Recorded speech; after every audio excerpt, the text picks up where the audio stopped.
ಆರಂಭವಾಗಿದೆ ಮನುಜ, ಆರಂಭವಾಗಿದೆ ಮನುಜ, ಕರ್ತರ ಕಡೆಯ ಪಯಣವು ಇಂದು, ಕರ್ತರ ಕಡೆಯ ಪಯಣವು ಇಂದು, ಕಲ್ವಾರಿ ಗಿರಿಯೆಡೆಗೆ, ಕಲ್ವಾರಿ ಗಿರಿಯೆಡೆಗೆ. ಪಯಣದ ಗುಂಪಲಿಯಲ್ಲಿರುವೆ ಮನುಜ, ಪಯಣದ ಗುಂಪಲಿಯಲ್ಲಿರುವೆ ಮನುಜ, ಯಾರಾಗಿರುವೆ ಏನಾಗಿರುವೆ, ಯಾರಾಗಿರುವೆ ಏನಾಗಿರುವೆ, ಯೋಚಿಸೋ ಮನುಜ, ಧ್ಯಾನಿಸುವ ಮನುಜ. ಆರಂಭವಾಗಿದೆ ಮನುಜ, ಆರಂಭವಾಗಿದೆ ಮನುಜ.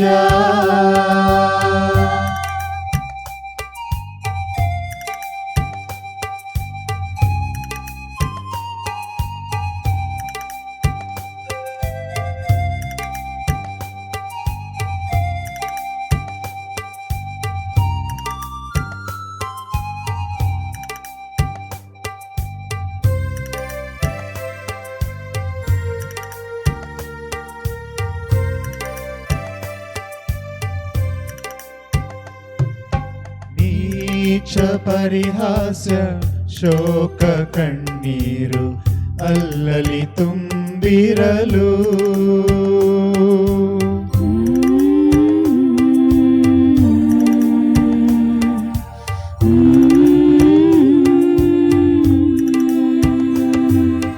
ನೀಚ ಪರಿಹಾಸ್ಯ ಶೋಕ ಕಣ್ಣೀರು ಅಲ್ಲಲಿ ತುಂಬಿರಲು, ನೋವನ್ನು ಸಹಿಸಿ ರಕ್ತವ ಸುರಿಸಿ, ನೋವನ್ನು ಸಹಿಸಿ ರಕ್ತವ ಸುರಿಸಿ, ದೇಹದಿ ಗಾಯವ ಹೊಂದಿಹರು, ತಾಳ್ಮೆ ಮೌನದಿ ಸಾಗಿಹರು. ಪಯಣದ ಗುಂಪಲಿಯಲ್ಲಿರುವೆ ಮನುಜ, ಪಯಣದ ಗುಂಪಲಿಯಲ್ಲಿರುವೆ ಮನುಜ, ಯಾರಾಗಿರುವೆ ಏನಾಗಿರುವೆ, ಯಾರಾಗಿರುವೆ ಏನಾಗಿರುವೆ, ಯೋಚಿಸೋ ಮನುಜ, ಧ್ಯಾನಿಸುವ ಮನುಜ. ಆರಂಭವಾಗಿದೆ ಮನುಜ, ಆರಂಭವಾಗಿದೆ ಮನುಜ.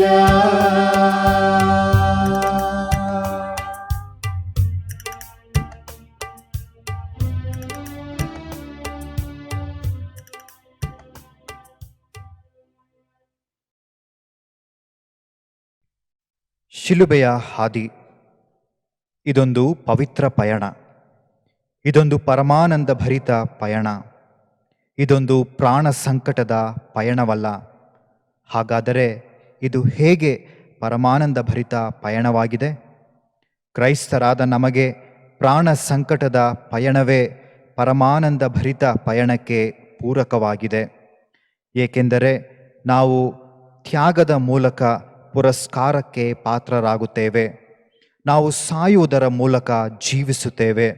ಸ್ನಾನಿಕ ಯೌವಾನರಂತೆ ನಾವು ಇಂತೆನ್ನಬೇಕಿದೆ, ಆತ ಬೆಳೆಯುತ್ತಿರಬೇಕು, ನಾನು ಅಳಿಯುತ್ತಿರಬೇಕು.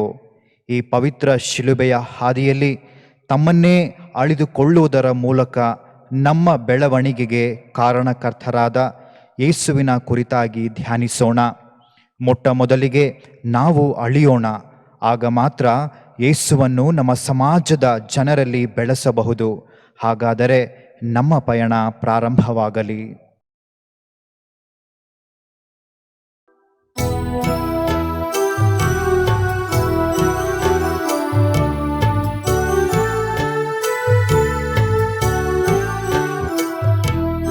ಯೇಸುವೇ ನಿನ್ನ ಪಾಡು ಮರಣ ಧ್ಯಾನಿಸಿ ನಿಂತಿರುವೆ. ಮನುಜನ ಪಾಪದಿ ಮುಕ್ತಿಯ ನೀಡಲು ಎಲ್ಲವ ಸಹಿಸಿರುವೆ. ಯೇಸುವೇ ಯೇಸುವೇ ನಮ್ಮನ್ನು ರಕ್ಷಿಸಿರಿ. ಯೇಸುವೇ ಯೇಸುವೇ ನಮ್ಮನ್ನು ರಕ್ಷಿಸಿರಿ.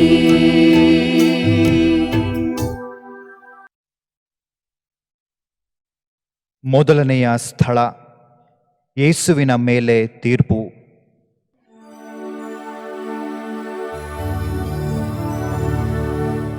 ಸ್ವಾಮಿ ಯೇಸುವೆ, ನಿಮ್ಮನ್ನು ಆರಾಧಿಸಿ ನಮಸ್ಕರಿಸಿ ನಿಮಗೆ ಕೃತಜ್ಞತಾ ಸ್ತೋತ್ರವನ್ನು ಮಾಡುತ್ತಿದ್ದೇವೆ.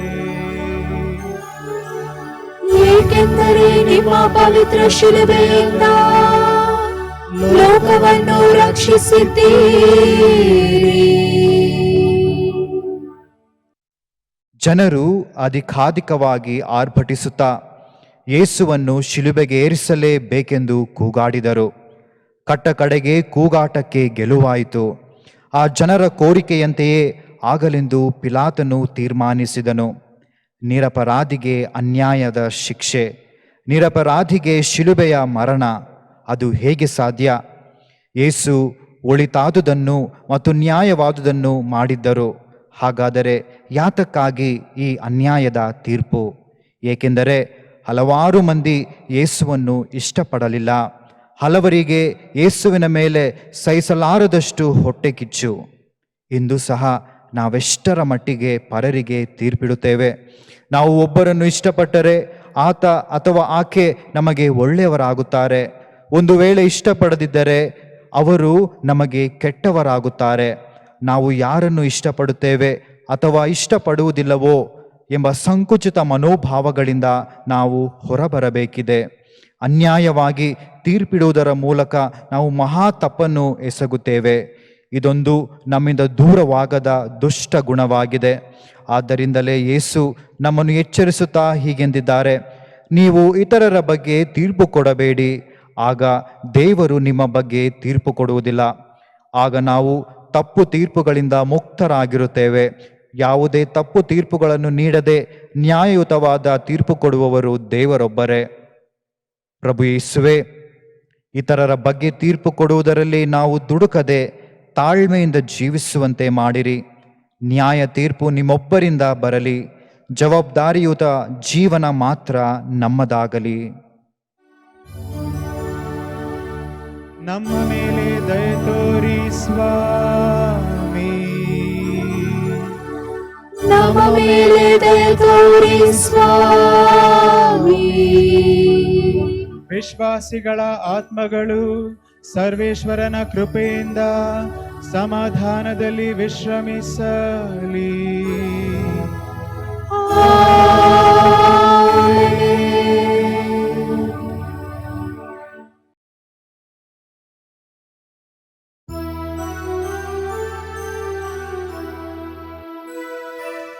ಪಾಪದ ಕಲೆಯೊಂದು ಇಲ್ಲದ ಕುರಿಮರಿಯ ಮರಣಕ್ಕೆ ವಿಧಿಸಿದರು.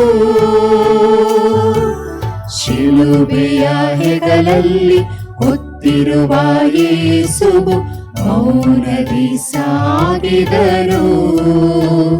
ಯೇಸುವೇ ಯೇಸುವೇ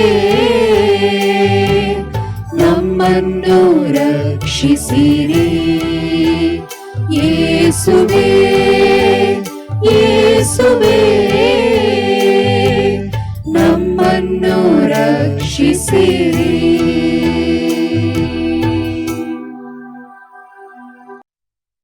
ಎರಡನೆಯ ಸ್ಥಳ, ಸಹನಾಮೂರ್ತಿ ಯೇಸು ಶಿಲುಬೆಯನ್ನು ಹೊರುತ್ತಾರೆ.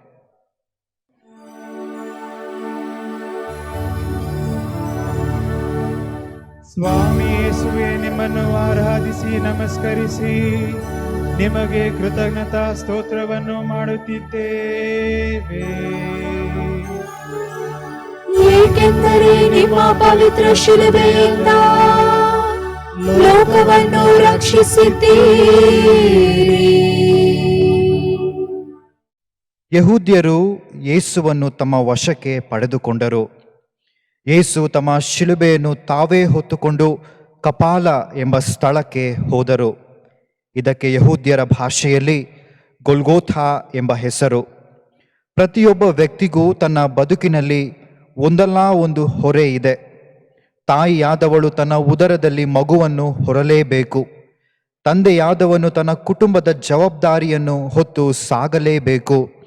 ಭೂಮಂಡಲವು ತನ್ನ ಪರಿಧಿಯಲ್ಲಿ ಸುತ್ತುವಾಗಲೆಲ್ಲ ತನ್ನಲ್ಲಿರುವ ಪ್ರತಿಯೊಂದನ್ನು ಹೊತ್ತು ನಿಲ್ಲಲೇಬೇಕು.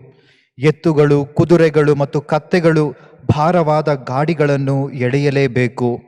ಹೊಲಗಳನ್ನು ಉಳುಮೆ ಮಾಡಲೇಬೇಕು. ವಸ್ತು ಮತ್ತು ವ್ಯಕ್ತಿಗಳನ್ನು ಹೊತ್ತು ಮುನ್ನಡೆಯಲೇಬೇಕು. ಆದರೆ ಈ ಪ್ರಾಣಿಗಳೆಲ್ಲವೂ ತಮಗಾಗಿ ಭಾರವಾದ ಹೊರೆಗಳನ್ನು ಹೊರದೆ ಮನುಷ್ಯನ ಸೇವೆಗಾಗಿ ಎಲ್ಲವನ್ನೂ ಮಾಡುತ್ತವೆ. ಯೇಸು ಹೊತ್ತ ಭಾರ ಮತ್ತು ಅನುಭವಿಸಿದ ಯಾತನೆಗಳನ್ನು ನಾವು ಇಲ್ಲಿ ವರ್ಣಿಸಲು ಸಾಧ್ಯವಿಲ್ಲ.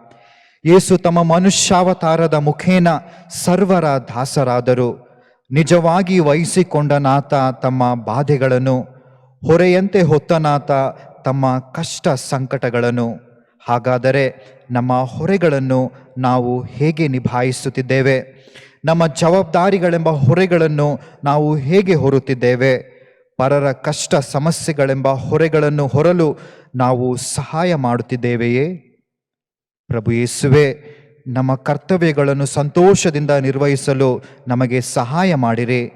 ಪರರ ಕಷ್ಟಗಳಿಗೆ ಸ್ಪಂದಿಸುವ ಮತ್ತು ಅವರ ಯಾತನೆಗಳಲ್ಲಿ ಪಾಲುದಾರರಾಗುವ ಮನಸ್ಸನ್ನು ಅನುಗ್ರಹಿಸಿರಿ. ನಮ್ಮ ಮೇಲೆ ದಯೆ ತೋರಿ ಸ್ವಾಮಿ. ನಮ್ಮ ಮೇಲೆ ದಯೆ ತೋರಿ ಸ್ವಾಮಿ. ವಿಶ್ವಾಸಿಗಳ ಆತ್ಮಗಳು ಸರ್ವೇಶ್ವರನ ಕೃಪೆಯಿಂದ ಸಮಾಧಾನದಲ್ಲಿ ವಿಶ್ರಮಿಸಲಿ.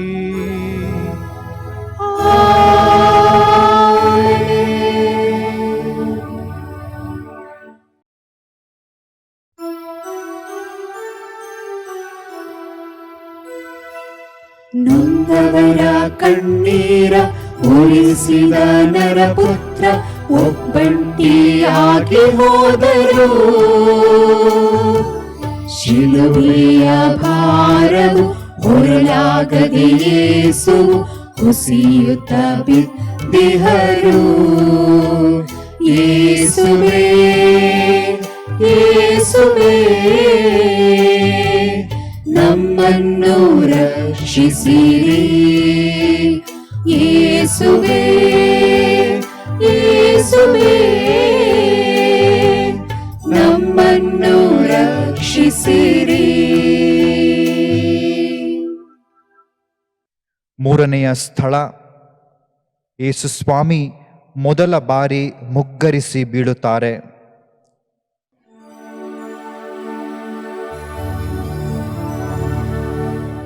ಸ್ವಾಮಿ ಯೇಸುವೆ, ನಿಮ್ಮನ್ನು ಆರಾಧಿಸಿ ನಮಸ್ಕರಿಸಿ ನಿಮಗೆ ಕೃತಜ್ಞತಾ ಸ್ತೋತ್ರವನ್ನು ಮಾಡುತ್ತಿದ್ದೇವೆ. ಏಕೆಂದರೆ ನಿಮ್ಮ ಪವಿತ್ರ ಶಿಲುಬೆಯಿಂದ ಲೋಕವನ್ನು ರಕ್ಷಿಸಿದ್ದೀರಿ.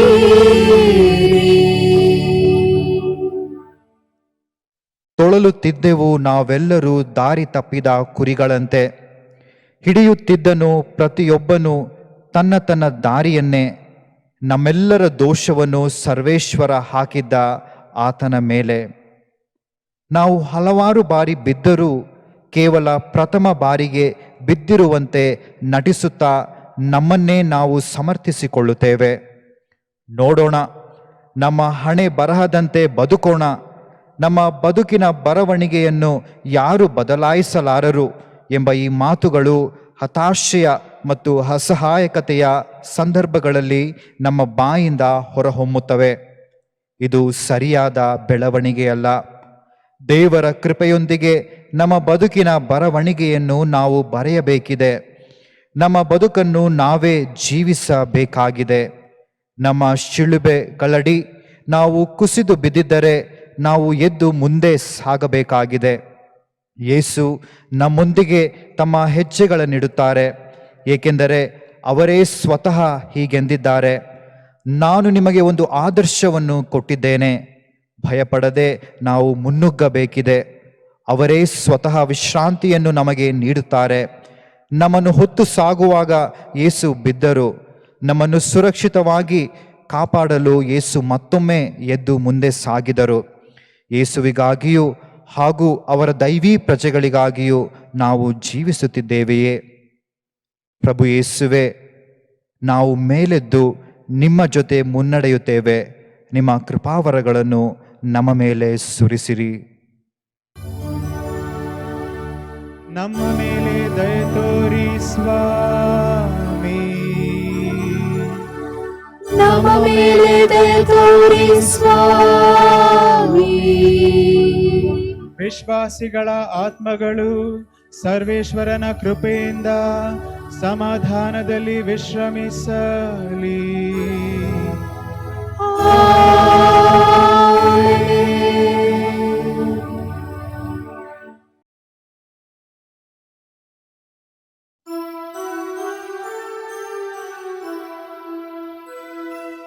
ಹಾಲುಣಿಸಿದ ಮಾತೆ, ಪ್ರೀತಿಯ ಅಮ್ಮ, ಮಗನನ್ನು ಎದುರಾದಳು.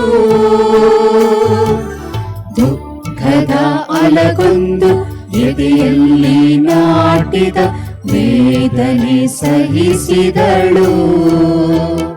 ಯೇಸುವೇ, ಯೇಸುವೇ, ನಮ್ಮನ್ನು ರಕ್ಷಿಸಿರಿ.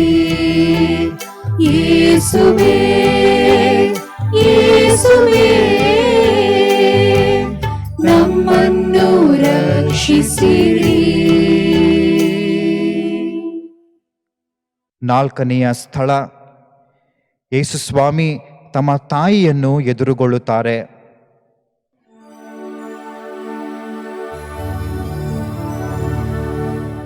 ಸ್ವಾಮಿ ಯೇಸುವೆ, ನಿಮ್ಮನ್ನು ಆರಾಧಿಸಿ ನಮಸ್ಕರಿಸಿ ನಿಮಗೆ ಕೃತಜ್ಞತಾ ಸ್ತೋತ್ರವನ್ನು ಮಾಡುತ್ತಿದ್ದೇವೆ. ಏಕೆಂದರೆ ನಿಮ್ಮ ಪವಿತ್ರ ಶಿಲುಬೆಯಿಂದ ಲೋಕವನ್ನು ರಕ್ಷಿಸಿದ್ದೀರಿ.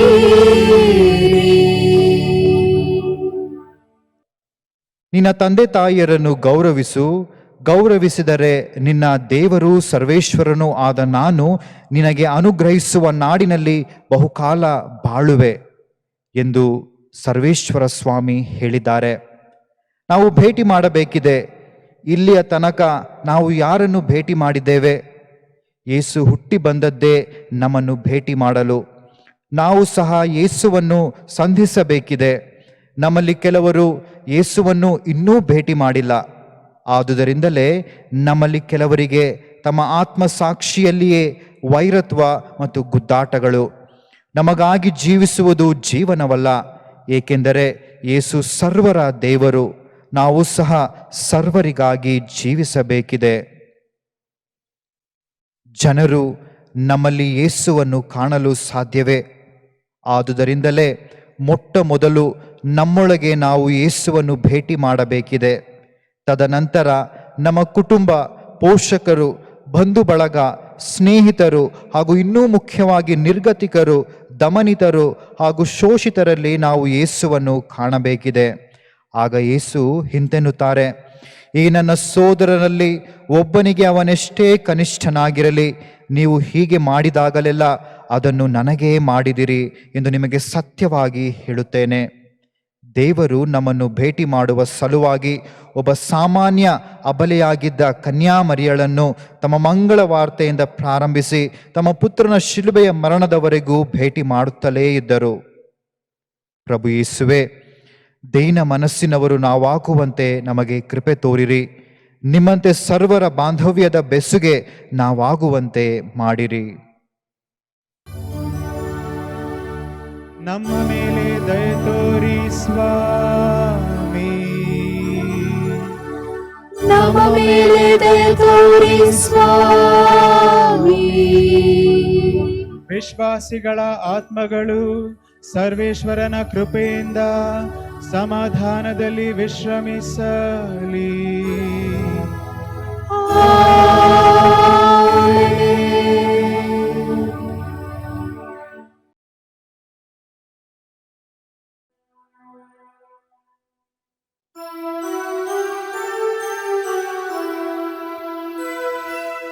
ಗೋಲ್ಗೋಥ ಯಾತ್ರೆಯಲ್ಲಿ ಸಾಗಿರುವ ಯೇಸುವು ನಿತ್ರಾಣರಾಗಿ ಹೋದರು. ಸಿರಿಯದ ಸೀಮೋನ ಶಿಲುಬೆಯ ಹೊರುವಂತೆ ಸೈನಿಕರು ಕರೆತಂದರು. ಯೇಸುವೇ, ಯೇಸುವೇ, ನಮ್ಮನ್ನು ರಕ್ಷಿಸಿರಿ. ಯೇಸುವೇ, ಯೇಸುವೇ, ನಮ್ಮನ್ನು ರಕ್ಷಿಸಿರಿ. ಐದನೆಯ ಸ್ಥಳ, ಆಪತ್ಕಾಲದ ಆಪತ್ ಬಾಂಧವ ಸಿಮೋನ.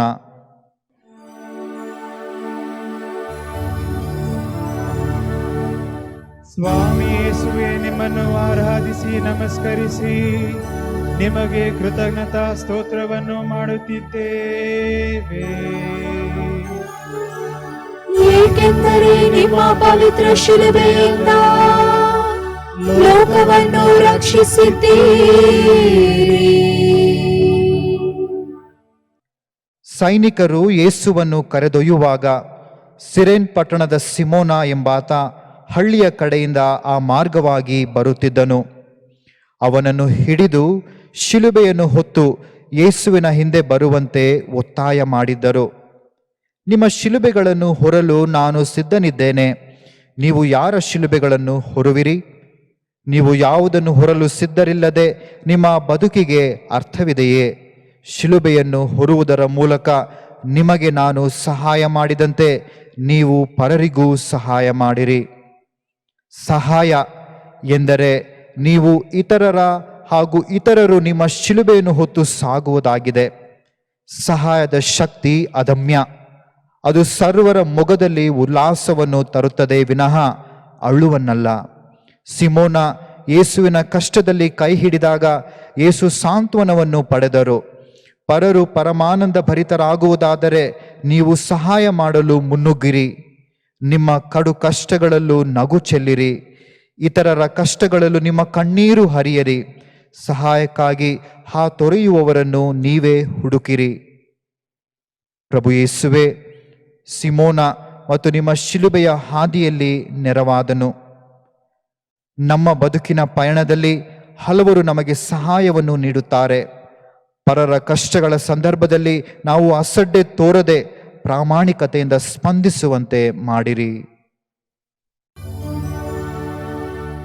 ನಮ್ಮ ಮೇಲೆ ದಯೆ ತೋರಿ ಸ್ವಾಮಿ. ನಮ್ಮ ಮೇಲೆ ದಯೆ ತೋರಿ ಸ್ವಾಮಿ. ವಿಶ್ವಾಸಿಗಳ ಆತ್ಮಗಳು ಸರ್ವೇಶ್ವರನ ಕೃಪೆಯಿಂದ ಸಮಾಧಾನದಲ್ಲಿ ವಿಶ್ರಮಿಸಲಿ.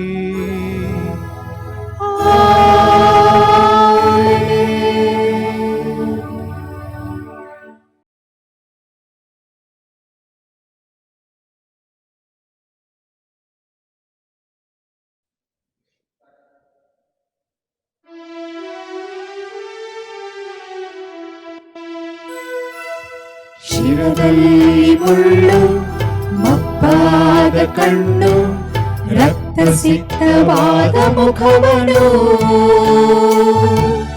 ಕಂಡಂಥ ವೆರೋನಿಕಳು ಯೇಸುವಿನ ಮುಖವನ್ನು ವಸ್ತ್ರದಿಂದ ಒರೆಸಿದಳು. ಯೇಸುವೇ ಯೇಸುವೇ ನಮ್ಮನ್ನು ರಕ್ಷಿಸಿರಿ. ಯೇಸುವೇ ಯೇಸುವೇ ನಮ್ಮನ್ನು ರಕ್ಷಿಸಿರಿ.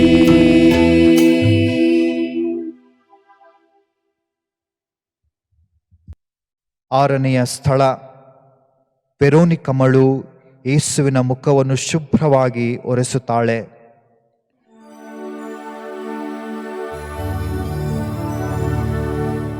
ಸ್ವಾಮಿ ಯೇಸುವೆ, ನಿಮ್ಮನ್ನು ಆರಾಧಿಸಿ ನಮಸ್ಕರಿಸಿ ನಿಮಗೆ ಕೃತಜ್ಞತಾ ಸ್ತೋತ್ರವನ್ನು ಮಾಡುತ್ತಿದ್ದೇವೆ.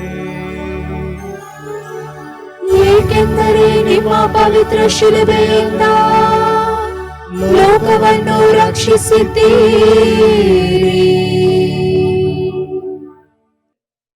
ನಾನು ಮಾಡಿದ್ದ ಕೃತ್ಯಗಳನ್ನೆಲ್ಲ ಕಂಡಂತೆ ತಿಳಿಸಿದ ಒಬ್ಬ ವ್ಯಕ್ತಿ ಅಲ್ಲಿ ಇದ್ದಾರೆ. ಬಂದು ನೋಡಿ, ಅವರೇ ಅಭಿಷಿಕ್ತರಾದ ಲೋಕೋದ್ಧಾರಕ ಏಕಾಗಿರಬಾರದು. ಕೆಲವರಿಗೆ ಸಹಾಯ ಮಾಡುವುದು ಸುಲಭವಾದರೂ ಪರರ ಜೊತೆಗೂಡಿ ಸಹಾಯ ಮಾಡುವುದು ಕಷ್ಟಕರ. ನಮಗೆ ಸಹಾಯ ಮಾಡುವವರಿಗೆ ನೆರವು ನೀಡುವುದು, ಹಬ್ಬ ಸಮಾರಂಭಗಳಲ್ಲಿ ನಮಗೆ ಆಹ್ವಾನ ನೀಡುವವರಿಗೆ ನಾವು ಆಹ್ವಾನಿಸುವುದು ಬಹಳ ಸುಗಮವಾದ ಕಾರ್ಯವಾಗಿದೆ. ಆದುದರಿಂದಲೇ ಯೇಸು ಇಂತೆಂದಿದ್ದಾರೆ, ನಿಮ್ಮನ್ನು ಪ್ರೀತಿಸುವವರನ್ನು ಮಾತ್ರ ನೀವು ಪ್ರೀತಿಸಿದರೆ ಅದರಿಂದೇನು ಫಲ? ಕ್ರಿಸ್ತರ ಬೋಧನೆಯ ಅನುಸಾರ ನಾವು ಮಾಡುವ ಸಹಾಯಗಳಿಗೆ ಅರ್ಥವಿದೆಯೇ? ಅವಲೋಕಿಸೋಣ. ಸಹಾಯ ಯಾಚಿಸಿ ನಮ್ಮಲ್ಲಿಗೆ ಬರುವ ಅಪರಿಚಿತ ವ್ಯಕ್ತಿಗಳಿಗೆ ನಮ್ಮ ಕೈಲಾದಷ್ಟು ನೆರವನ್ನು ನೀಡೋಣ. ನಮ್ಮ ಪ್ರಯಾಣದ ವೇಳೆ ಹಿರಿಯರು ಮತ್ತು ವಿಕಲಚೇತನರಿಗೆ ನಮ್ಮ ಸ್ಥಳವನ್ನು ಬಿಟ್ಟುಕೊಡೋಣ. ನಮ್ಮ ಗುರು ಹಿರಿಯರಿಗೆ ಗೌರವವನ್ನು ಸಲ್ಲಿಸೋಣ. ಇವೆಲ್ಲವನ್ನು ಕೈಗೊಳ್ಳಲು ನಮಗೆ ಧೈರ್ಯ ಬೇಕಿದೆ. ದೇವರು ನಮಗೆ ಉದಾತ್ತವಾಗಿ ನೀಡಿದ್ದಾರೆ, ನಾವು ಉದಾರಿಗಳಾಗಬೇಕು ಎಂಬುದು ನಮ್ಮ ಧ್ಯೇಯವಾಗಲಿ. ಏಕೆಂದರೆ ವೆರೋನಿಕಮ್ಮ ಯೇಸುವಿಗೆ ಸಹಾಯ ಮಾಡಿದಾಗ ಅವರ ಗುರುತು ಆಕೆಗಿರಲಿಲ್ಲ. ಆದರೂ ಆಕೆ ಧೈರ್ಯದಿಂದ ಮುನ್ನುಗ್ಗಿ ಸಹಾಯ ಮಾಡಿದಳು. ಪ್ರಭು ಯೇಸುವೆ, ಪರರ ಕಷ್ಟಗಳಿಗೆ ಸ್ಪಂದಿಸುವ ವೇಳೆಗಳಲ್ಲಿ ನಾವು ಯಾವುದಕ್ಕೂ ಹಿಂಜರಿಯದೆ ಧೈರ್ಯದಿಂದ ಮುನ್ನಡೆಯುವಂತೆ ಮಾಡಿರಿ.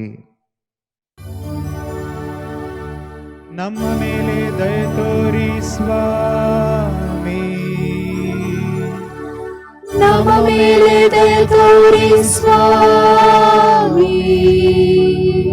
ವಿಶ್ವಾಸಿಗಳ ಆತ್ಮಗಳು ಸರ್ವೇಶ್ವರನ ಕೃಪೆಯಿಂದ ಸಮಾಧಾನದಲ್ಲಿ ವಿಶ್ರಮಿಸಲಿ.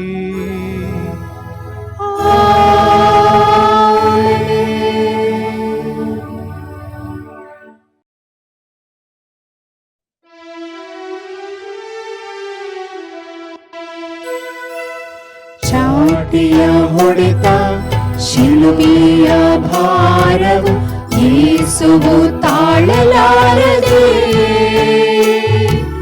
ಬಿಸಿಲಿನ ತಾಪಕ್ಕೆ ಶಿಲುಬೆಯ ಹೊರಲಾಗದೆ ನೆಲದಲ್ಲಿ ಉರುಳಿದರು.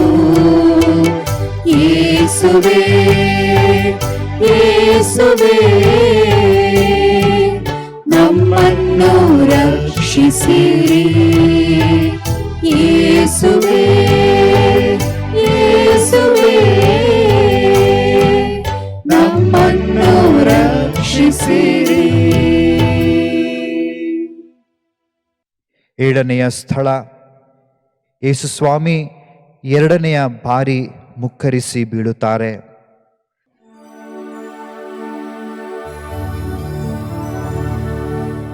ಸ್ವಾಮಿ ಯೇಸುವೆ, ನಿಮ್ಮನ್ನು ಆರಾಧಿಸಿ ನಮಸ್ಕರಿಸಿ ನಿಮಗೆ ಕೃತಜ್ಞತಾ ಸ್ತೋತ್ರವನ್ನು ಮಾಡುತ್ತಿದ್ದೇವೆ.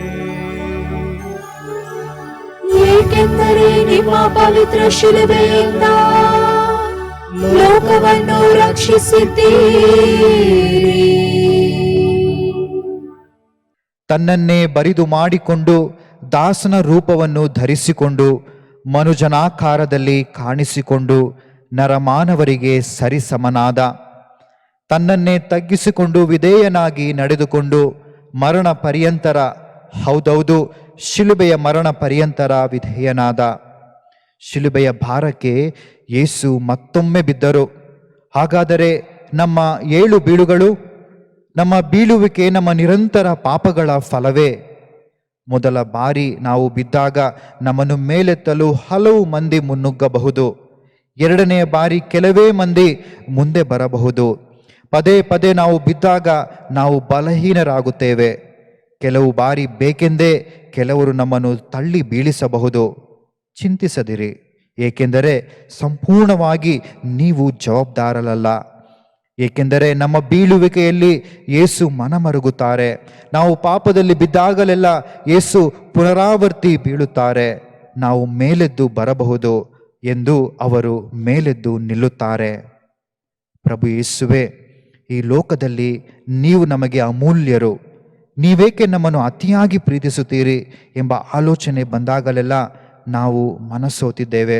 ಆದುದರಿಂದ ನಮ್ಮ ಹೃದಯ ನಿಮಗೆ ಮಾತ್ರ ಮೀಸಲಾಗುವಂತೆ ಮಾಡಿರಿ. ನಮ್ಮ ಮೇಲೆ ದಯೆ ತೋರಿ ಸ್ವಾಮಿ. ನಮ್ಮ ಮೇಲೆ ದಯೆ ತೋರಿ ಸ್ವಾಮಿ. ವಿಶ್ವಾಸಿಗಳ ಆತ್ಮಗಳು ಸರ್ವೇಶ್ವರನ ಕೃಪೆಯಿಂದ ಸಮಾಧಾನದಲ್ಲಿ ವಿಶ್ರಮಿಸಲಿ.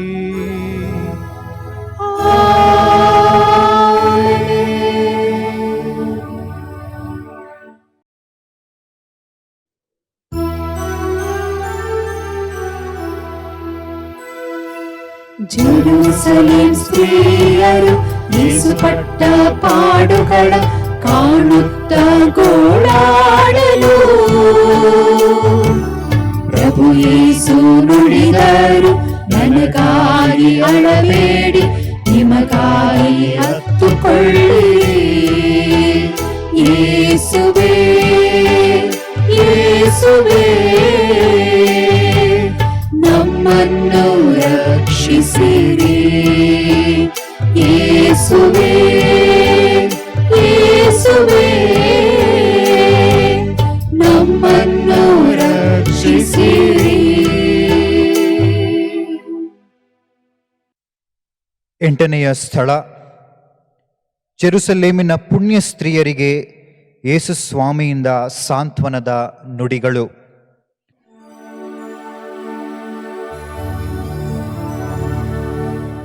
ಸ್ವಾಮಿ ಯೇಸುವೆ, ನಿಮ್ಮನ್ನು ಆರಾಧಿಸಿ ನಮಸ್ಕರಿಸಿ ನಿಮಗೆ ಕೃತಜ್ಞತಾ ಸ್ತೋತ್ರವನ್ನು ಮಾಡುತ್ತಿದ್ದೇವೆ.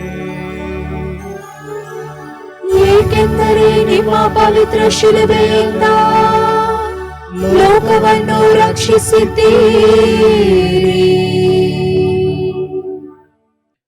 ಜನರ ದೊಡ್ಡ ಗುಂಪು ಯೇಸುವಿನ ಹಿಂದೆ ಹೊರಟಿತು. ಕೆಲವು ಮಹಿಳೆಯರು ಯೇಸುವಿಗಾಗಿ ದುಃಖಪಟ್ಟು ಎದೆ ಬಡಿದುಕೊಂಡು ಗೋಳಾಡುತ್ತಾ ಹಿಂಬಾಲಿಸುತ್ತಿದ್ದರು. ಯೇಸು ಅವರ ಕಡೆ ತಿರುಗಿ, ಜೆರುಸಲೇಮಿನ ಕುವರಿಯರೇ, ನನಗಾಗಿ ಅಳಬೇಡಿ, ನಿಮಗಾಗಿಯೂ ನಿಮ್ಮ ಮಕ್ಕಳಿಗಾಗಿಯೂ ದುಃಖಿಸಿರಿ ಎಂಬ ಹಿತವಚನವನ್ನು ನೀಡುತ್ತಾರೆ. ಮಹಿಳೆಯರು ಸೂಕ್ಷ್ಮಮತಿಗಳು ಮತ್ತು ಮೃದು ಹೃದಯವುಳ್ಳವರು. ಸಾಮಾನ್ಯವಾಗಿ ಪುರುಷರು ಆವೇಶಗಳಿಗೆ ಒಳಗಾದರೆ ಮಹಿಳೆಯರು ಅವರ ಭಾವನೆಗಳನ್ನು ಸಮತೋಲನಕ್ಕೆ ತರುವ ಸಾಮರ್ಥ್ಯ ಹೊಂದಿದ್ದಾರೆ. ಪುರುಷರು ಶೀಘ್ರವಾಗಿ ಪ್ರತಿಕ್ರಿಯಿಸುತ್ತಾರೆ, ಮಹಿಳೆಯರು ಸಹನೆಯಿಂದ ಪ್ರತ್ಯುತ್ತರವನ್ನು ನೀಡುತ್ತಾರೆ. ಸಾಮಾನ್ಯವಾಗಿ ಮನೆಯಲ್ಲಿ ತಂದೆ ಮಕ್ಕಳ ವಿಷಯದಲ್ಲಿ ಕಟ್ಟುನಿಟ್ಟಾಗಿದ್ದರೆ ತಾಯಿ ಉದಾರಿಯಾಗಿರುತ್ತಾಳೆ. ಜೆರುಸಲೇಮಿನ ಪುರುಷರು ಯೇಸುವನ್ನು ಎಳೆದು ಹೋಗುತ್ತಿದ್ದರೆ ಅಲ್ಲಿನ ಮಹಿಳೆಯರು ಯೇಸುವನ್ನು ಕಂಡು ಮನಮರುಗುತ್ತಿದ್ದರು. ಯೇಸುವನ್ನು ಹಿಂಬಾಲಿಸುವಾಗ ತಾವು ದಯಾವಂತರಾಗಬೇಕು, ಪ್ರೀತಿಸುವವರಾಗಬೇಕು ಹಾಗೂ ಪರರ ಕಷ್ಟಗಳಿಗೆ ಮನಮಿಡಿಯುವವರಾಗಬೇಕು. ಪ್ರಭು ಯೇಸುವೆ, ನಮ್ಮ ಕುಟುಂಬ ಮತ್ತು ಸಮಾಜದಲ್ಲಿ ಅನ್ಯಾಯದ ಮತ್ತು ಅನೀತಿಯ ಕಾರ್ಯಚಟುವಟಿಕೆಗಳು ನಡೆಯುವಾಗ ಅವುಗಳಿಗಾಗಿ ಕಣ್ಣೀರಿಡುವ ಮತ್ತು ಅವುಗಳ ವಿರುದ್ಧ ಧ್ವನಿ ಎತ್ತುವ ಶಕ್ತಿಯನ್ನು ನೀಡಿರಿ. ನಮ್ಮ ಕಣ್ಣೀರು ಸಮಾಜದ ಡೊಂಕನ್ನು ಶುದ್ಧೀಕರಿಸುವ ಜಲವಾಗಿ ಮಾರ್ಪಡಲಿ. ನಮ್ಮ ಮೇಲೆ ದಯೆ ತೋರಿ ಸ್ವಾಮಿ. ನಮ್ಮ ಮೇಲೆ ದಯೆ ತೋರಿ ಸ್ವಾಮಿ. ವಿಶ್ವಾಸಿಗಳ ಆತ್ಮಗಳು ಸರ್ವೇಶ್ವರನ ಕೃಪೆಯಿಂದ ಸಮಾಧಾನದಲ್ಲಿ ವಿಶ್ರಮಿಸಲಿ.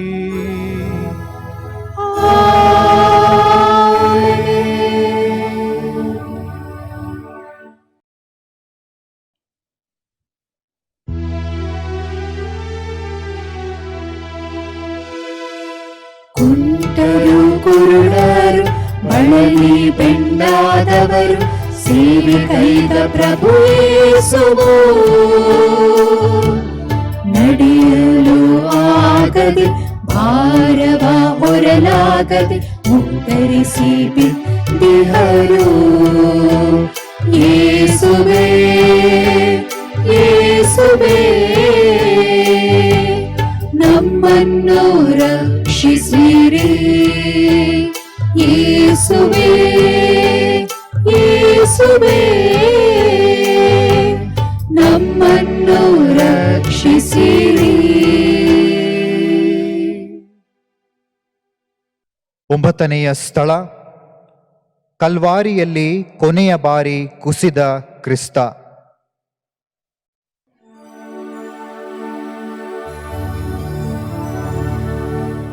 ಸ್ವಾಮಿ ಯೇಸುವೆ, ನಿಮ್ಮನ್ನು ಆರಾಧಿಸಿ ನಮಸ್ಕರಿಸಿ ನಿಮಗೆ ಕೃತಜ್ಞತಾ ಸ್ತೋತ್ರವನ್ನು ಮಾಡುತ್ತಿದ್ದೇವೆ. ಏಕೆಂದರೆ ನಿಮ್ಮ ಪವಿತ್ರ ಶಿಲುಬೆಯಿಂದ ಲೋಕವನ್ನು ರಕ್ಷಿಸಿದ್ದೀರಿ.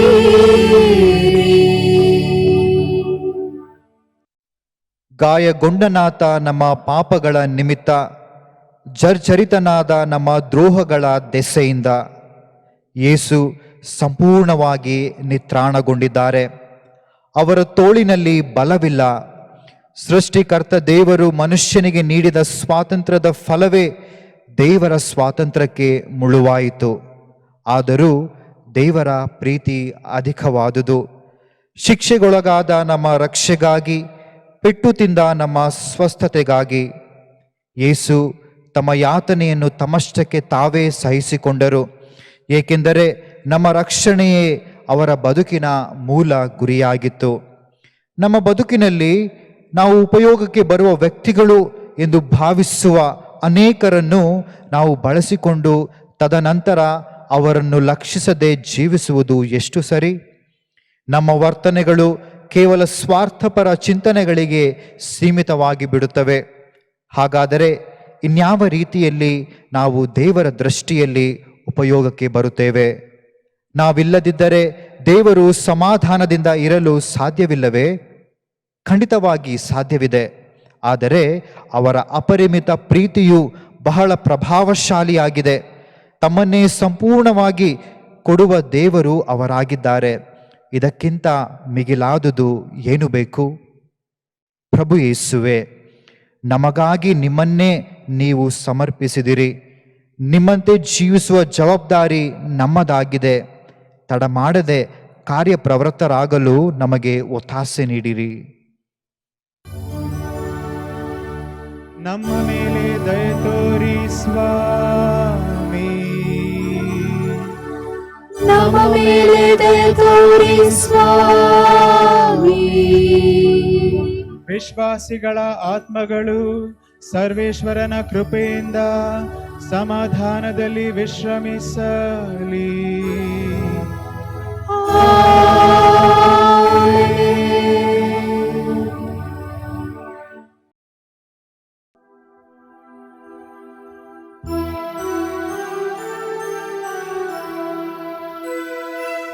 ಕ್ರೂರತೆ ಮೆರೆದ ಸೈನಿಕರು ಯೇಸುವಿನ ಬಟ್ಟೆಗಳ ಕಳಚಿದರು.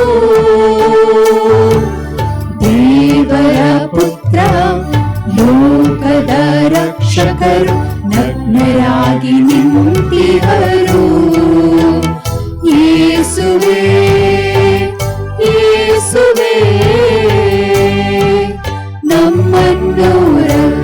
ರಕ್ಷಿಸಿರಿ. ಯೇಸುವೇ ಯೇಸುವೇ ನಮ್ಮನ್ನು ರಕ್ಷಿಸಿರಿ. 10ನೆಯ ಸ್ಥಳ, ಯೇಸುವಿನ ಬಟ್ಟೆಗಳನ್ನು ಕಳಚಿ ನಗ್ನರಾಗಿಸುತ್ತಾರೆ.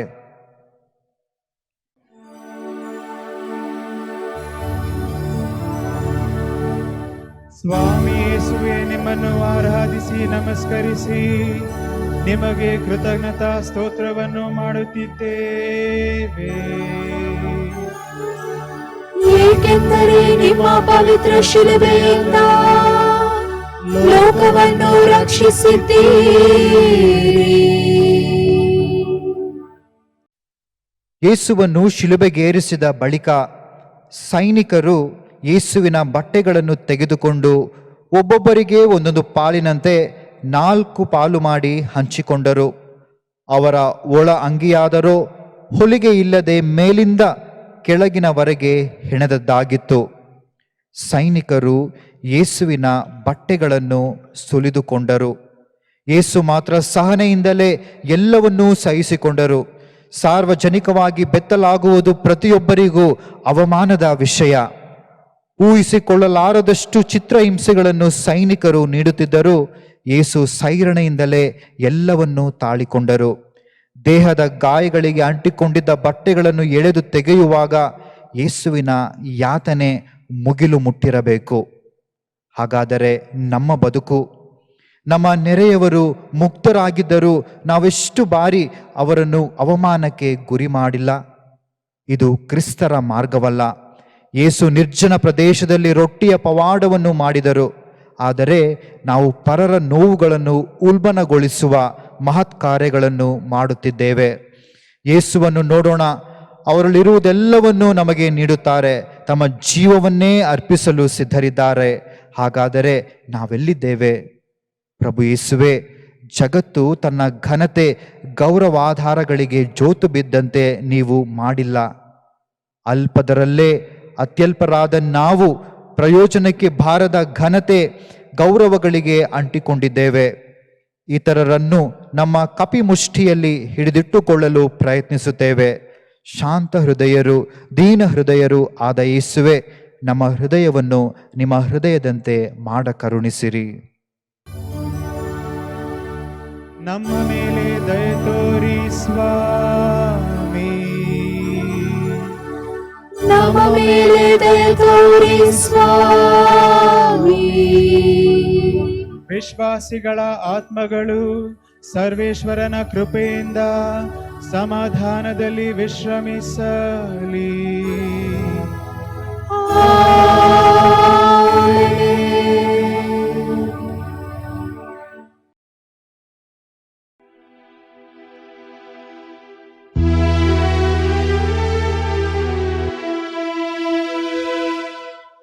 ಕಾಲಿಗೆ ಚೂಪಾದ ಮೊಳೆಗಳ ಹೊಡೆಯುತ್ತ ಶಿಲುಬೆಗೆ ಜಡಿದಿರಲು ಕೋಮಲ ದೇಹವು ಶಿಲುಬೆಯಲ್ಲಿ ತೂಗಾಡಲು ರಕ್ತವು ಚೆಲ್ಲಾಡಿತು. ಯೇಸುವೇ ಯೇಸುವೇ ನಮ್ಮನ್ನು ರಕ್ಷಿಸಿರಿ. ಯೇಸುವೇ ಯೇಸುವೇ ನಮ್ಮನ್ನು ರಕ್ಷಿಸಿರಿ. 11ನೆಯ ಸ್ಥಳ, ಯೇಸು ಸ್ವಾಮಿಯನ್ನು ಶಿಲುಬೆಗೆ ಜಡಿಯುತ್ತಾರೆ.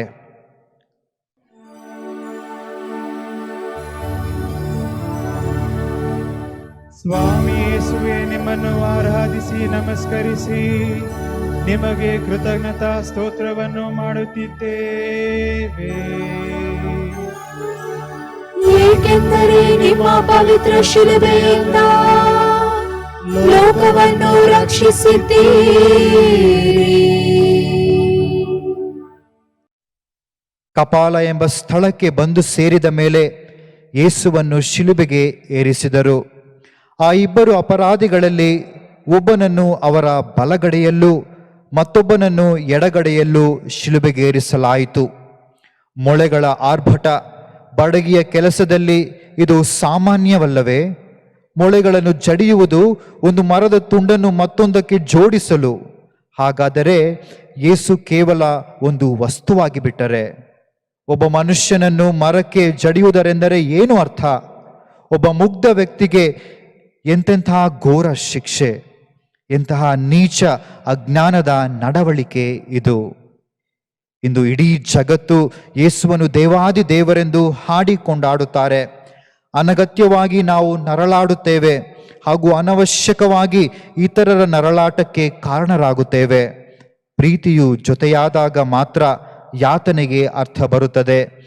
ಶಾಂತಿ, ನ್ಯಾಯ, ಪ್ರೀತಿ, ಸತ್ಯ, ಸಹಬಾಳ್ವೆ ಮತ್ತು ಸೋದರತ್ವಕ್ಕಾಗಿ ನಾವೆಷ್ಟು ಬಾರಿ ಯಾತನೆಗೆ ಒಳಗಾಗಿದ್ದೇವೆ. ಪ್ರಭು ಯೇಸು, ಇಂದು ಜಗತ್ತಿನಲ್ಲಿ ಜನರು ವಿನಾಕಾರಣ ಸಾಯುತ್ತಿದ್ದಾರೆ. ನೀವೊಬ್ಬರು ಮಾತ್ರ ಇಡೀ ಜಗತ್ತಿಗಾಗಿ ನಿಮ್ಮ ಪ್ರಾಣಾರ್ಪಣೆಯನ್ನು ಮಾಡಿದಿರಿ. ನಿಮ್ಮಂತೆ ಬಾಳಲು ನಮಗೆ ಕಲಿಸಿರಿ. ನಮ್ಮ ಮೇಲೆ ದಯೆ ತೋರಿ ಸ್ವಾಮಿ. ನಮ್ಮ ಮೇಲೆ ದಯೆ ತೋರಿ ಸ್ವಾಮಿ. ವಿಶ್ವಾಸಿಗಳ ಆತ್ಮಗಳು ಸರ್ವೇಶ್ವರನ ಕೃಪೆಯಿಂದ ಸಮಾಧಾನದಲ್ಲಿ ವಿಶ್ರಮಿಸಲಿ.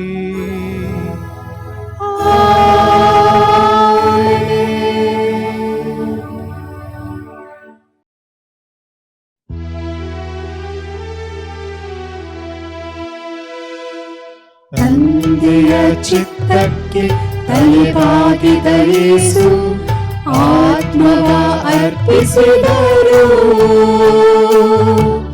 ಮನುಜನ ಪಾಪಕ್ಕೆ ಪರಿಹಾರ ಬಲಿಯಾಗಿ ಪ್ರಾಣವ ನೀಡಿದರು. ಯೇಸುವೇ ಯೇಸುವೇ ನಮ್ಮನ್ನು ರಕ್ಷಿಸಿರಿ. ಯೇಸುವೇ ಯೇಸುವೇ ನಮ್ಮನ್ನು ರಕ್ಷಿಸಿರಿ. 12ನೆಯ ಸ್ಥಳ, ಪ್ರಭುವಿನ ಪ್ರಾಣಾರ್ಪಣೆ. ಯೇಸು ಇಂತೆಂದರು, ಎಲ್ಲ ನೆರವೇರಿತು ಎಂದು ನುಡಿದು ತಲೆಬಾಗಿ ತಮ್ಮ ಆತ್ಮವನ್ನು ಒಪ್ಪಿಸಿದರು.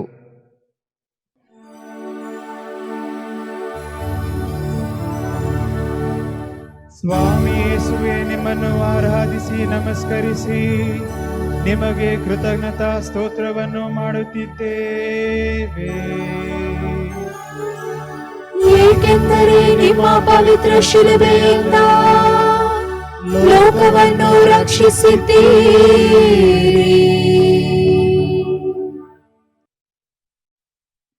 ನಿರಂತರವಾಗಿ ಯೇಸು ಪ್ರಾರ್ಥಿಸುತ್ತಾ ತಮ್ಮ ಪಿತದೇವರ ಚಿತ್ತವನ್ನು ನೆರವೇರಿಸಿದರು.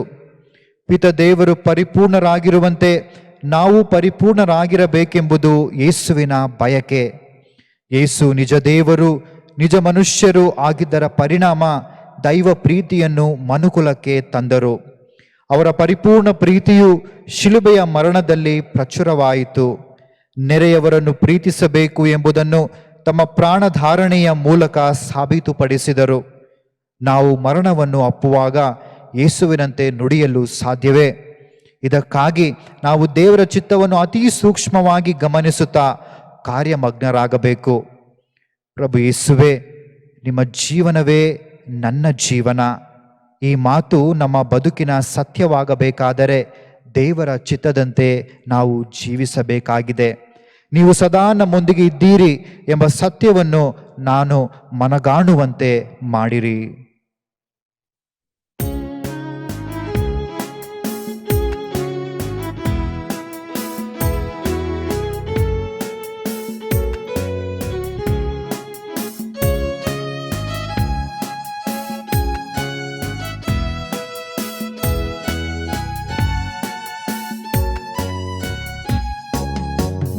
ದೇವನೇ ಕ್ಷಮೆ ತೋರಿಸು, ಈ ಪಾಪಿಯ ನೀ ಮನ್ನಿಸು, ಹೊಸ ಜೀವನ ನೀ ನೀಡುವ ಓ ಯೇಸುವೇ.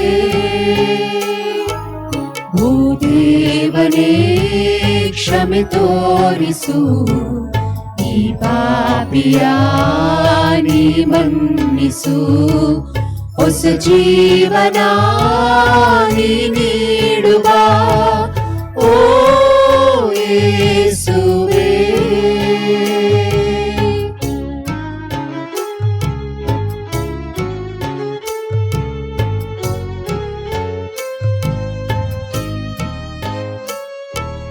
ನಾ ಮಾಡಿದ ಎಲ್ಲ ಪಾಪ ಹೊರೆಯಾಗಿ ಬಲು ನೊಂದೆ ನಾನು, ನಾ ತಾಳೆ ಆ ಬೇಗೆ ಶಾಪ, ಕಣ್ಣೀರ ಹೊಳೆಯಾದೆ ನಾನು. ಕಣ್ಣೀರಲಿ ತವ ಪಾದವ ನಾ ತೊಳೆವೆನು, ಕಣ್ಣೀರಲಿ ತವ ಪಾದವ ನಾ ತೊಳೆವೆನು. ಓ ದೇವನೇ ಕ್ಷಮೆ ತೋರಿಸು, ಈ ಪಾಪಿಯ ನೀ ಮನ್ನಿಸು, ಹೊಸ ಜೀವನ ನೀ ನೀಡುವ ಓ ಯೇಸುವೇ.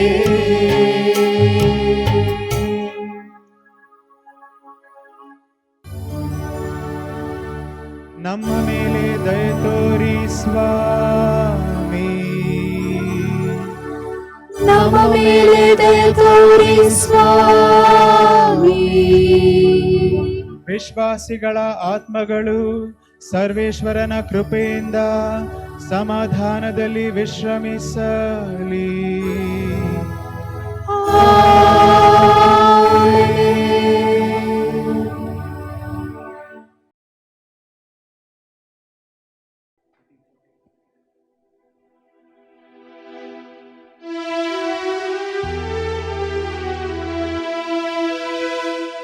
ಮಾತೆಯ ಮಡಿಲಲ್ಲಿ ಯೇಸುವಿನ ಪಾರ್ಥಿವ ಶರೀರವ ಇರಿಸಿರಲು, ಪ್ರಭುವನ್ನು ಮನುಕುಲಕ್ಕೆ ಅರ್ಪಿಸಿದ ಮಾತೆಯು ಮೌನದಿ ತಾಳಿದರು. ಯೇಸುವೇ ಯೇಸುವೇ ನಮ್ಮನ್ನು ರಕ್ಷಿಸಿರಿ. ಯೇಸುವೇ ಯೇಸುವೇ ನಮ್ಮನ್ನು ರಕ್ಷಿಸಿರಿ.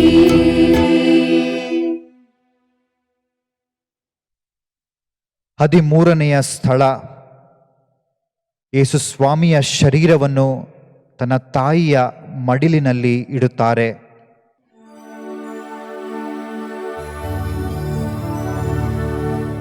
ಸ್ವಾಮಿ ಯೇಸುವೆ, ನಿಮ್ಮನ್ನು ಆರಾಧಿಸಿ ನಮಸ್ಕರಿಸಿ ನಿಮಗೆ ಕೃತಜ್ಞತಾ ಸ್ತೋತ್ರವನ್ನು ಮಾಡುತ್ತಿದ್ದೇವೆ.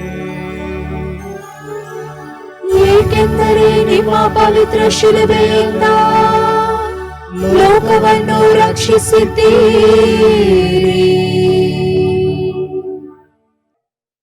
ಹೃದಯಾಳದ ಭಾವನೆಗಳು ಬಯಲಾಗುವುವು. ದುಃಖವೆಂಬ ಅಲಗೊಂದು ನಿನ್ನ ಅಂತರಂಗವನ್ನು ಸೀಳುವುದು. ಪೋಷಕರ ಅತ್ಯಂತ ಘೋರ ಯಾತನೆಯ ಕ್ಷಣವೆಂದರೆ ಅವರ ಮಕ್ಕಳ ಮರಣ. ನಾನು ಸತ್ತರೂ ಪರವಾಗಿಲ್ಲ, ಆದರೆ ನನ್ನ ಮಗ ಮತ್ತು ನನ್ನ ಮಗಳಿಗೆ ಸಾವು ಏತಕ್ಕೆ ಎಂಬ ಬಿಡಿಸಲಾಗದ ಪ್ರಶ್ನೆ ನತದೃಷ್ಟ ತಂದೆ ತಾಯಿಗಳದ್ದು. ಮಾತೆ ಮರಿಯಮ್ಮನವರು ಸಹ, ನನ್ನ ಕಂದ ಯೇಸುವೆ, ನೀನು ಏತಕ್ಕಾಗಿ ಮರಣ ಹೊಂದಿದೆ ಎಂದು ಗೋಳಾಡಿರಬಹುದಲ್ಲವೇ? ಅಮ್ಮ, ಇತರರಿಗೆ ಜೀವವನ್ನು ನೀಡಲು ನಾನು ಮರಣವನ್ನಪ್ಪಿದೆ. ಬಳಲಿ ಬೆಂಡಾದವರ ಹೊರೆಯನ್ನು ಹಗುರಗೊಳಿಸಲು ನಾನೇ ಶಿಲುಬೆಯನ್ನು ಹೊತ್ತೆ. ಸರ್ವರನ್ನು ಸ್ವರ್ಗ ಸನ್ನಿಧಾನದೆಡೆಗೆ ಕರೆದೊಯ್ಯಲು ಸ್ವರ್ಗ ಸಾಮ್ರಾಜ್ಯದ ಬಗ್ಗೆ ಬೋಧಿಸಿದೆ ಎಂಬುದು ಯೇಸುವಿನ ಮೌನ ಉತ್ತರವಾಗಿರಬೇಕು. ಯೇಸುವಿನ ಜನನ, ಜೀವನ ಮತ್ತು ಮರಣ ಮಹತ್ತರವಾದ ಅರ್ಥವನ್ನು ಹೊಂದಿದೆ. ನಮ್ಮ ಪಾಪಗಳಿಗಾಗಿ ನಾವು ಪಶ್ಚಾತ್ತಾಪ ಪಡುತ್ತೇವೆ. ಪ್ರಭು ಯೇಸುವೆ,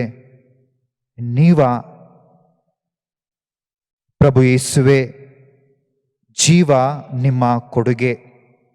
ಅದನ್ನು ಫಲದಾಯಕವಾಗಿಸುವುದು ನಮ್ಮ ಆದ್ಯ ಕರ್ತವ್ಯ. ನಮ್ಮ ಜೀವಿತಾವಧಿಯ ಬಗ್ಗೆ ನಮಗೆ ಖಚಿತ ಮಾಹಿತಿ ಇಲ್ಲ. ಆದರೂ ಬದುಕಿರುವವರೆಗೂ ದೇವರ ಚಿತ್ತಕ್ಕೆ ಸಮರ್ಪಿಸಿಕೊಳ್ಳುತ್ತಾ ಜೀವಿಸಲು ಬೇಕಾದ ಕೃಪೆಯನ್ನು ನೀಡಿರಿ. ನಮ್ಮ ಮೇಲೆ ದಯೆ ತೋರಿ ಸ್ವಾಮಿ. ನಮ್ಮ ಮೇಲೆ ದಯೆ ತೋರಿ ಸ್ವಾಮಿ. ವಿಶ್ವಾಸಿಗಳ ಆತ್ಮಗಳು ಸರ್ವೇಶ್ವರನ ಕೃಪೆಯಿಂದ ಸಮಾಧಾನದಲ್ಲಿ ವಿಶ್ರಮಿಸಲಿ.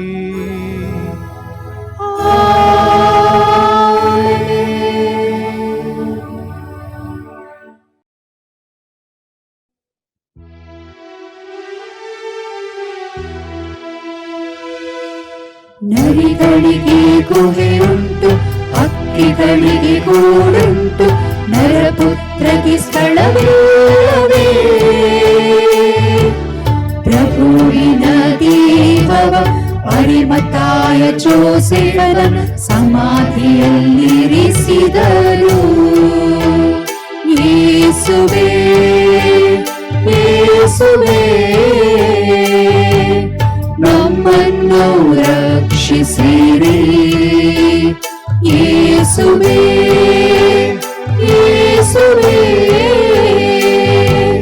ನಮ್ಮನ್ನು ರಕ್ಷಿಸಿರಿ.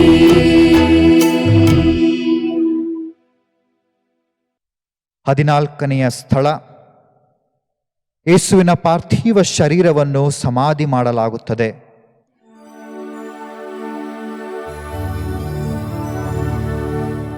ಸ್ವಾಮಿ ಯೇಸುವೆ, ನಿಮ್ಮನ್ನು ಆರಾಧಿಸಿ ನಮಸ್ಕರಿಸಿ ನಿಮಗೆ ಕೃತಜ್ಞತಾ ಸ್ತೋತ್ರವನ್ನು ಮಾಡುತ್ತಿದ್ದೇವೆ. ಏಕೆಂದರೆ ನಿಮ್ಮ ಪವಿತ್ರ ಶಿಲುಬೆಯಿಂದ ಲೋಕವನ್ನು ರಕ್ಷಿಸಿದ್ದೀರಿ.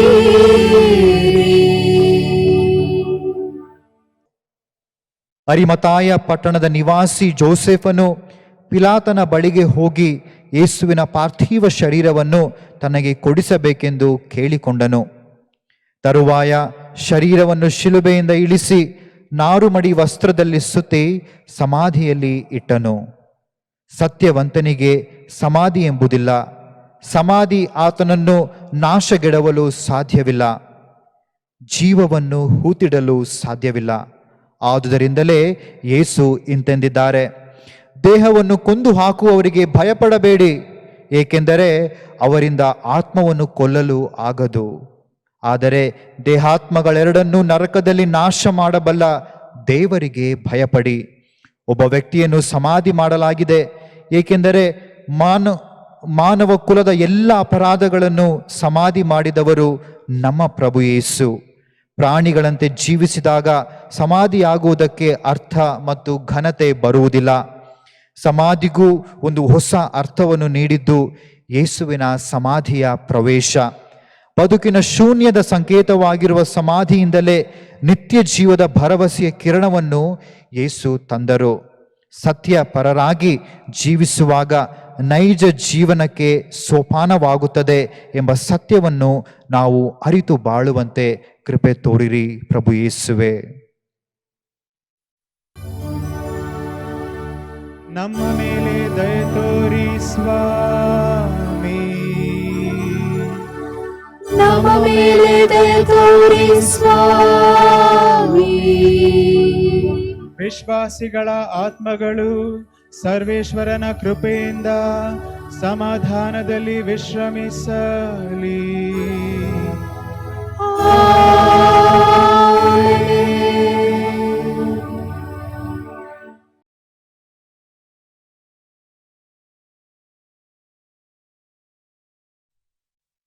ಅಂತಿಮ ಪ್ರಾರ್ಥನೆ. ಪ್ರಭು ಯೇಸುವೆ, ನಿಮ್ಮ ಶಿಲುಬೆಯ ಪಯಣವನ್ನು ನಾವು ಆಳವಾಗಿ ಧ್ಯಾನಿಸಿದ್ದೇವೆ. ನಿಮ್ಮನ್ನೇ ನೀವು ನಮಗಾಗಿ ಕೊಟ್ಟಿರಿ. ನಿಮಗಾಗಿ ಜೀವಿಸುವುದು ಮತ್ತು ನಿಮಗಾಗಿ ಮಡಿಯುವುದು ಈಗ ನಮ್ಮ ಸರದಿಯಾಗಿದೆ. ಪ್ರಭು, ನಾವು ಮೋಸಕ್ಕೆ ಬಲಿಯಾದಾಗ, ಅನ್ಯಾಯದ ತೀರ್ಪಿಗೆ ಸಿಲುಕಿದಾಗ, ಅವಮಾನ ಮತ್ತು ತುಳಿತಕ್ಕೆ ಒಳಗಾದಾಗ ನಮ್ಮ ಸಹಾಯಕ್ಕೆ ನಿಲ್ಲಿರಿ. ನಾವು ತಪ್ಪು ಮಾಡಿದಾಗ ನಮ್ಮನ್ನು ತಿದ್ದಿ ನಮ್ಮನ್ನು ಸರಿ ಮಾರ್ಗಕ್ಕೆ ಕೊಂಡೊಯ್ಯಿರಿ. ಎಲ್ಲರೂ ನಮ್ಮನ್ನು ಕೈಬಿಟ್ಟಾಗ ನಮ್ಮನ್ನು ಸಂತೈಸಿರಿ. ನಿಮ್ಮ ಶುಭ ಸಂದೇಶಕ್ಕೆ ಅನುಗುಣವಾಗಿ ಜೀವಿಸಲು ಮತ್ತು ಸಾಕ್ಷಿಯಾಗಲು ನಮಗೆ ನೆರವು ನೀಡಿರಿ. ಅಂತಿಮವಾಗಿ ಈ ಭೂಲೋಕದ ಯಾತ್ರೆಯನ್ನು ಮುಗಿಸಿ ಒಂದು ದಿನ ನಾವೆಲ್ಲರೂ ನಿಮ್ಮ ಸನ್ನಿಧಿಯಲ್ಲಿ ಸಂತೋಷಿಸಿ ಆನಂದಿಸುವಂತಹ ಕೃಪೆಯನ್ನು ನಮ್ಮೆಲ್ಲರಿಗೂ ದಯಪಾಲಿಸಿರಿ. ಆಮೇನ್. ಸರ್ವಶಕ್ತ ದೇವರಾದ ಪಿತಾ, ಸುತ ಮತ್ತು ಪವಿತ್ರಾತ್ಮರು ನಿಮ್ಮೆಲ್ಲರನ್ನೂ ಆಶೀರ್ವದಿಸಲಿ. ಆಮೇನ್.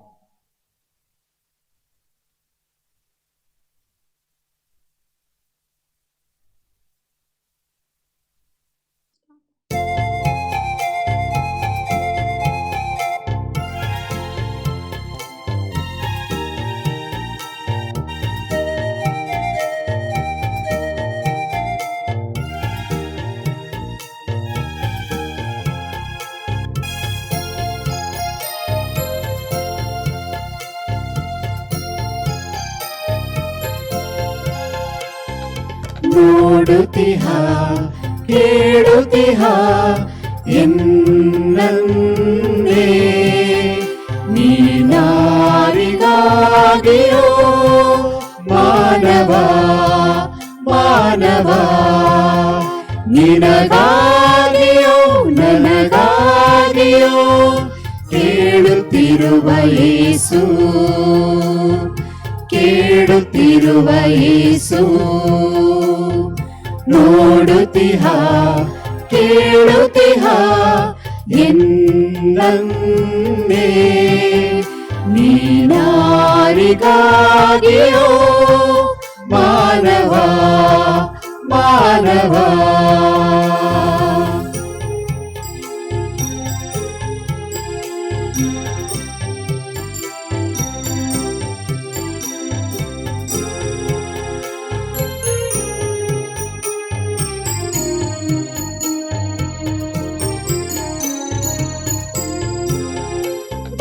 ಎನ್ನೆಡೆ ನಾನಿನ್ನೆಡೆ ಇರುವೆ ಎಂದಾಗಲೇ, ನಾವೋಡಿದೆ ಅವರೊಂದಿಗೆ ಅವರ ಆ ಮಾತಿಗೆ.